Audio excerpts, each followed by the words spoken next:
Hey everyone, hope you guys are doing well. We're doing our Zoom at noon and thought maybe we'd share some thoughts with you all. There's this thing going on Facebook. I know a lot of you folks are involved in it where you're posting 10 albums that have influenced you during your life. And I thought maybe some of the guys here aren't having an opportunity to do that. Maybe we'd go with the top three on each guy and see what they got and share some thoughts about that. So I guess I'm going to kind of go in a circle here, although it's probably all backwards like the last time. So let's start with Bart. Bart, how are you today, by the way? What'd you say? How are you today? Oh, I'm doing great today. I just didn't hear you because I talked over you. But I'm doing good. Okay, we're starting with me. Well, my choices are from my youth. So I'd have to say James Taylor was one of, well, actually, the Beatles were my first influence, and Meet the Beatles was one of my favorite albums. I don't think they even made that in America for a long time. Then go to James Taylor, and Sweet Baby James was a great album, and it's unusual for somebody to follow it up with another great album, Mudslide Slim and the Blue Horizon, which was another good album. Then I'd have to say, because of my big band in high school, Buddy Rich, and I saw him a number of times, was a big influence, and my favorite album of his is Big Swing Face. So I may have stolen that one from Frankie, but we'll see. Anyway, that's it. That's great. Thank you, Bart. Vinny, how are you today? And I'm what are all your right. three albums? I'm all right. I'm working. But yeah, I mean, I have a bunch of them. Yeah, right. First, Meet the Beatles was. I mean, I remember sitting on the couch watching the Ed Sullivan Show. That was a huge influence. The other influence was Chicago album, 1970. I mean, that being a trumpet player, come on, that blew me away. And then in high school, we started playing that music, you know. And then 1974 was Tower Power, baby, back to Oakland. And I saw them for the first time in 75. And I thought about it. I think I've seen them about 80 times since 1975. I think they're the greatest live band out there. And also, like Bart said, he said with big bands. I mean, Maynard Ferguson, I saw him a dozen times, and I got the pleasure of playing with him in college. He came and played with our jazz band. And I met him. He was a great guy, and I saw him many times over the Blue Note and wherever else the big bands play. The Red Blazer 2, stuff like that. But yeah, I got a lot of them. But yeah, that's about it for me right now. Tower of Power was played at the NAMM show this year, and they were killing. They're great. They're a great live band. Yeah. Tower Power is I every went to see horn him player's at BB favorite. King's a couple years ago. You saw them too? I know. I bought tickets for my brother and his wife for Christmas to go see him at BB King's. They said they were blown away. I see him at BB King. I was probably there. Yeah. Frankie, how about you? How are you today? And got some albums you'd like to share with us? Yeah. Well, most people know that I'm a teacher, so I've been breaking new ground in public education. We'll just leave it at that. In terms of albums, I don't know. There's just way too many, to put my finger on. So I just kind of picked a few, out of the blue. Being from a different generation than most of you guys, a big influence on me was the '80s, obviously. And back then, speed metal and thrash metal were really, really big. And there was a band, Anthrax, and all of their albums were great, but one in particular was this album called Among the Living. And it's just, it has some of the most quintessential, heavy metal songs of all time. And, they were a New York based band. So I really dug those guys, and everybody thinks of this darkness when they think of heavy metal. These guys are a little bit more cerebral for heavy metal. It wasn't all doom and gloom. Some of it was actually downright fun.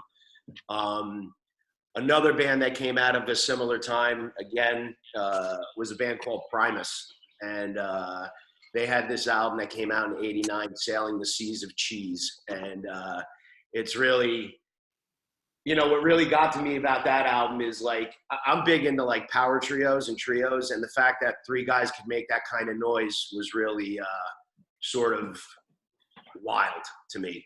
You know, again, I was a big fan of the Police, and Tommy was talking about the album Synchronicity, but like Zenyatta Mondada and, you know, so many others. The Meters, Rejuvenation, for those of you that are, you know, fans of like Southern fried, you know, funk.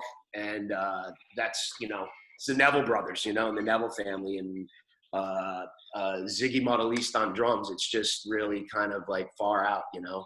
And the last one, and it really has had the biggest influence on me, because my music teacher, when I first started playing the drums formally, you know, in 6th grade, my music teacher, his trade instrument was the drums, a guy named Michael McNichol, and Eddie knows him. Eddie grew up with him. And, you know, it's not often that a school music teacher, you know, their trade instrument is the drums. You know, even though he was a wicked trumpet player, the drums is where it was really at. And he turned me on to Buddy Rich, Big Swing Face. And it's one of these albums that you listen to. It's not until you hear the clapping at the end of a song that you're like, holy shit, that was cut live. Like, get out of here. And on the album, there's this one song, and it's so appropriately titled. It's called Standing Up in a Hammock. And when you listen to this band play this, you imagine to yourself that playing that song and getting that correct has got to be about as easy as standing up in a hammock. He always had great players with him, boy. Oh, great players. But the best part about Buddy Rich, if you've ever listened to him, are the bus tapes. I got them. Oh, my Yeah, I heard God. about that. It's another I got story. them. You, when are you going to shave that fucking beard? Hey, Frankie, I met a guy, trombone player, that actually played in that band when that recording was taking place. Oh, really? With the Lynn Oliver Orchestra in New York City back in. You know, one part of it, he goes, what are you looking at? He goes, you and I we'll step off this bus, and I'll show you what it's like. Yeah, he was nuts, man. Yeah, he was crazy. It was great to have him on your resume. Yeah. That's why. Oh, absolutely. That's what he says in the bus tapes. Yeah. He goes, think about who you're playing for. He goes, you miss. If I hear one more clam tonight on the way to the next gig, I'm going to drop all you mother effers off and pick up their local high school band. Unbelievable. Yeah, tough boss. All right, thanks, Frankie. How about Eddie? Eddie's back. He's been in and out of frame, but he's back. So how you doing, Eddie, today? And how about some albums? I'm fine. Everything's good. I'm just saying influential more than what is favorite. First of all, it's really hard. Number one has to be the Beatles. Well, the Beatles or whatever, going back to just watching it on TV and just thinking it was the coolest thing in the world. And that's probably the reason that everybody in my generation started playing rock and roll and playing music. So I'd say meet the Beatles as far as even turning people on to music at the time that was different and accessible, because they did a lot of television, which a lot of acts didn't do. And so that would be number one. Number two, the second band album, the band, just the description, even as a kid, of like the imagination put into it of the landscape of the country. And just, I'm a history guy. There was a lot of songs that dealt with history in it. And I thought that was just like really cool. And then the third one, really more influential of what was going on, would be the first Led Zeppelin record, because at the time there was nothing like it. There was blues and there was guys playing blues, but for some reason when that started and came out, it was approached completely different than anybody'd done before. So I guess that's the three right there. I'd pretty cool. much say, you know, Very nice. on the sperm of the moment, you know. Yeah, I mean, everybody on the spot. I didn't do a lot of. The reason I left, I'm going through a stack of old records here, because I was going to say a couple other ones because I knew tunes that were on them, but didn't know the titles of the album. So. You want to throw two more at us, Eddie? Come on, give me two more albums, Eddie. Give me two more. Give me two more. Okay.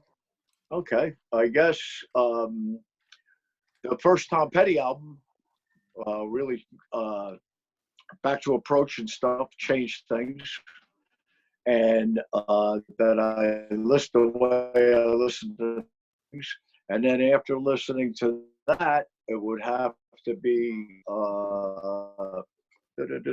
I guess the Rolling Stones, probably Sticky Fingers, because of the production on it, and just it became more. It wasn't what they were doing up to that point, you know.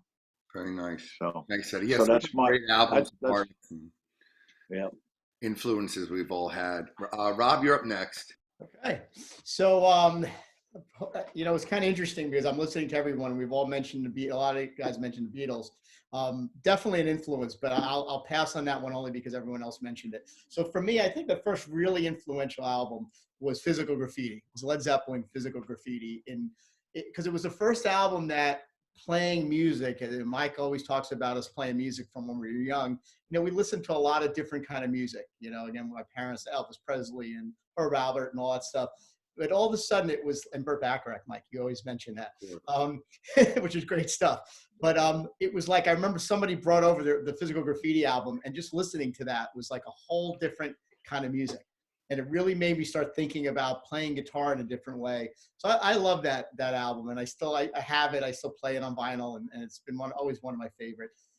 Another one that's kind of influential, and there's a lot of these, but Sly and the Family Stone, greatest. Oh, That's a great. Okay, because when we were developing the horn band, it was funk. It was something that you listen to that album, and just every song has got just something going on. And I always felt that was another cool album to listen to with a lot of different sounds to it. So I learned a lot from that album.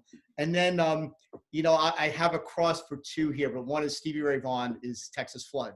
That was an album I got. When I got that, it was the same thing. I listened to that and thought to myself, this guy is just unbelievable. I kind of had introduced to him from the David Bowie stuff, but really was him playing. And that album was just phenomenal. Just the production on it, the sound of the guitar, how he was.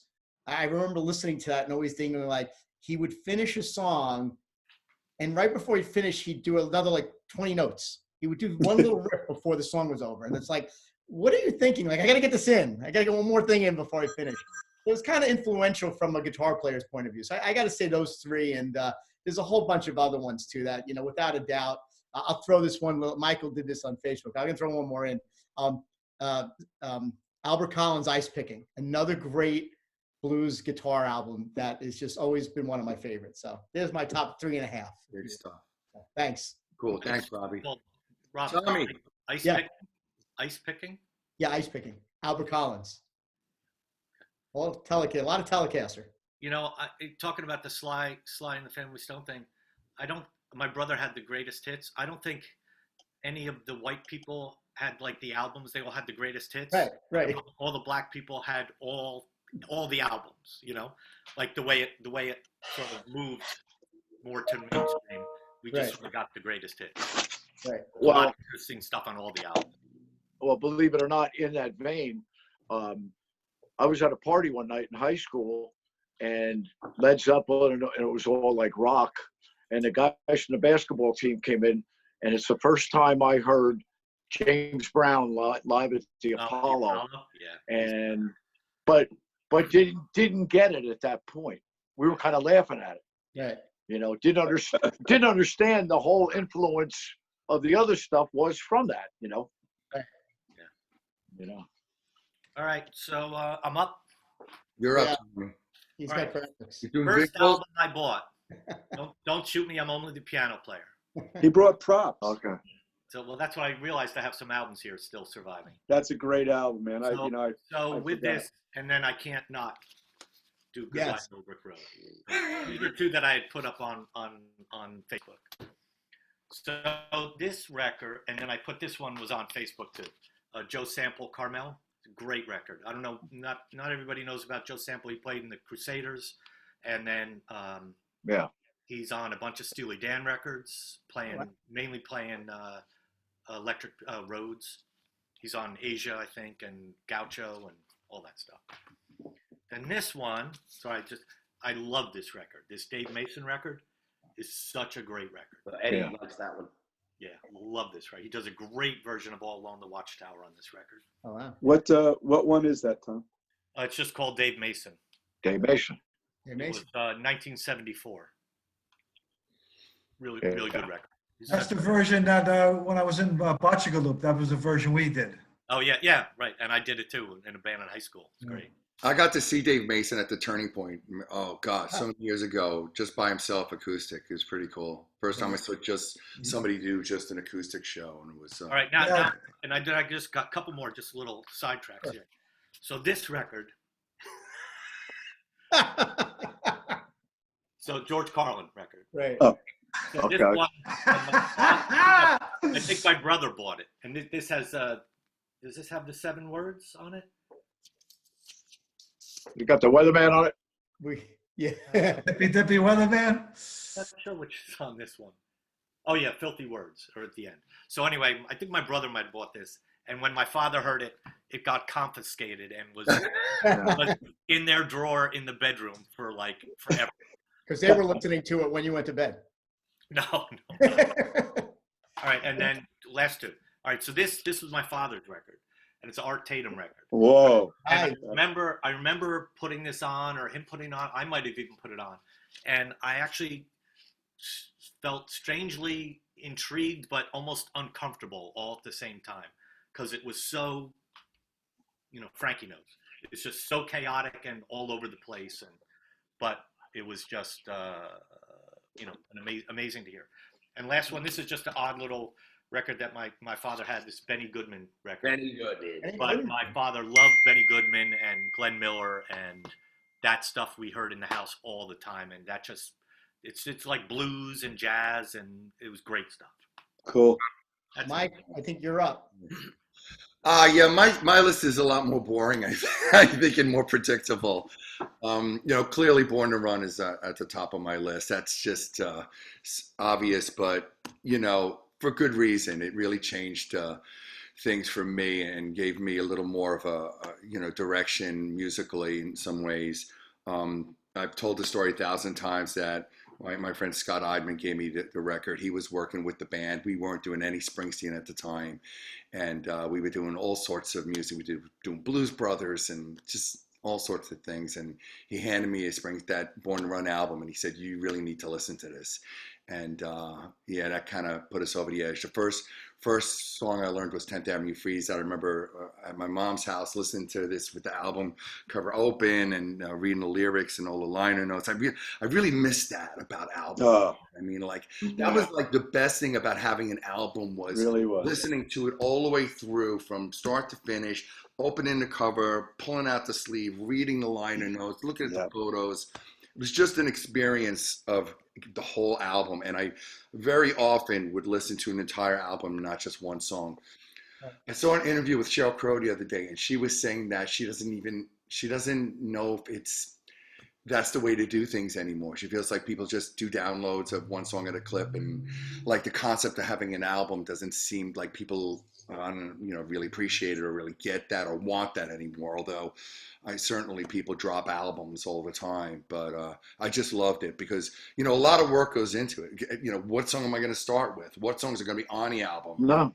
What's the production? What's the last track of the first side of the album? And how does the second side get introduced? It's just amazing. Chicago Transit Authority is again clearly another one for me that was so influential. And it's funny, I went back and listened to it recently, and everybody thinks of Chicago as a horn band, but Chicago really started as a guitar band with a horn section. And Terry Kath, it was his band, clearly. I mean, the guy was a killer guitar player, great bluesy voice, and I remember listening to that all day, just absolutely loved it. And there was some great guitar stuff on it, freeform guitar and all sorts of things. He's just jamming out on it. And the horns had all these complicated discord parts and just brilliant. It's a great album. It's a great rock and roll album, honestly. And really, even though the Herb Alpert album was my first horn band album, that Chicago Transit Authority also changed things for me. One of the And, greatest covers on LP. Yeah, Oh, whipped cream, and other delights. yeah, I put that up the other day, Vinny. I was at a flea market recently, and I found that album and brought it home for Vinny because I knew. Yeah, I actually have that it's out. in my music room. Right, it's one of his favorites too. Uh, Special mention for Abbey Road because that was really my Beatle album. Same thing that it really, just was different, and how the whole second side ran together, and the songs were just tremendous on both sides. And for me, that's my Beatle album. Special mention for Dark Side of the Moon because I'm sure everybody had that experience as well. And if you never watched The Wizard of Oz with it playing in the background, if you haven't done it, do it. You can Google it on YouTube. It works. It's pretty nuts. But the last album I'm going to list today is Tommy by The Who, because that was the first rock opera, and I remember hearing it in I think I was in junior high school, and my friend Scott Winikoff's house, and I was just blown away, like emotionally, listening to the story about this kid and what was going on, and the musicality of it all. The overture was just brilliant, and was like nothing else that I had heard. And those are probably the best albums, right? Were the ones where you're like, I never heard anything like that before, and really like took you in. So, Wow. Yeah. You know what, Mike? The interesting part, because obviously we grew up in the same house, so we listened to a lot of the same albums. It's a Chicago thing you talked about, Dark Side of the Moon. But I remember having my COS headsets, that we got at like. They were great, man. Just sitting there listening to Dark Side of the Moon, and just with the cover, like you said, that's how you did it. That's how you listened to an album, and just listening to it. Like, because that's all you heard was the album. You heard the scratching, you heard the beat, the heartbeat, especially on that album. Yeah. Great. And we can't end this without at least mentioning "Smell the Glove" by Spider. That really is probably the best epitome of any great album. Album cover, I mean, come on, how much more black? Yeah. None more. Done. All right, everyone. Hey, thanks for joining us today at our Zoom at noon, and hope you got a little insight to the band. And if you got some of your favorite albums, let's post them up and see them. And it was great hearing the stories from everyone. So thanks a lot, guys, and everyone be well, okay? Take care, everybody.